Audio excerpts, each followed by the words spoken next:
ಬಾಗಲಕೋಟೆ ಕ್ಷೇತ್ರದಲ್ಲಿ ಬಿಜೆಪಿಯು ಕೂಡ ಅಹಿಂದ ಮತಗಳನ್ನು ಸೆಳೆಯೋದಕ್ಕೆ ಪ್ಲಾನ್ ಮಾಡಿದೆ. ಜಾರಕಿಹೊಳಿ ಅವರು ಕಾಂಗ್ರೆಸ್ನಿಂದ ಆಕ್ಟಿವ್ ಇದ್ದರೆ ಬಿಜೆಪಿಯಿಂದ ಶ್ರೀರಾಮುಲು ಪ್ರಚಾರದಲ್ಲಿದ್ದಾರೆ. ಮಾಜಿ ಸಚಿವ ಶ್ರೀರಾಮುಲು ಅಹಿಂದ ಮತಗಳನ್ನು ಸೆಳೆಯೋದಕ್ಕೆ ಕಸರತ್ತು ಮಾಡ್ತಾ ಇದ್ದಾರೆ. ವೀರಣ್ಣ ಚರಂತಿಮಠ್ ಪರವಾಗಿ ಪ್ರಚಾರ ಮಾಡ್ತಾ ಇದ್ದಾರೆ.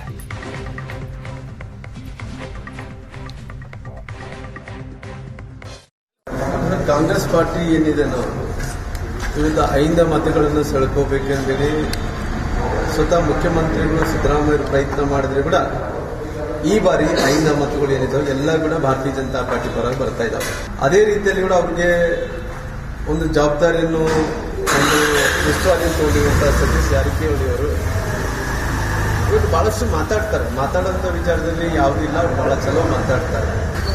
ಆದರೆ ಇವತ್ತು ಅಹಿಂದ ಸಮುದಾಯಗಳಿಗೆ ಇಷ್ಟೊಂದು ದೊಡ್ಡ ಅನ್ಯಾಯ ಆದಂಥ ಟೈಮಲ್ಲಿ ಇವತ್ತು ಅಹಿಂದ ಸಮುದಾಯಗಳಂದ್ರೆ ಯಾವ ಹೇಳ್ಬೇಕಲ್ಲ. ಅಹಿಂದ ಸಮುದಾಯಗಳ ಬಗ್ಗೆ ಮಾತಾಡ್ತೀರಿ, ಅಹಿಂದದ ನಾಯಕರಂತೀರಿ, ಅಹಿಂದದ ಮುಖ್ಯಮಂತ್ರಿಗಳಂತೀರಿ. ಕೇವಲ ನಿಮ್ಮೆಲ್ಲರೂ ಕೂಡ ರಾಜಕಾರಣಿಗಳು ಬಂದಂಥ ಟೈಮಲ್ಲಿ ಚುನಾವಣೆಗಳು ಬಂದಂಥ ಸಂದರ್ಭದಲ್ಲಿ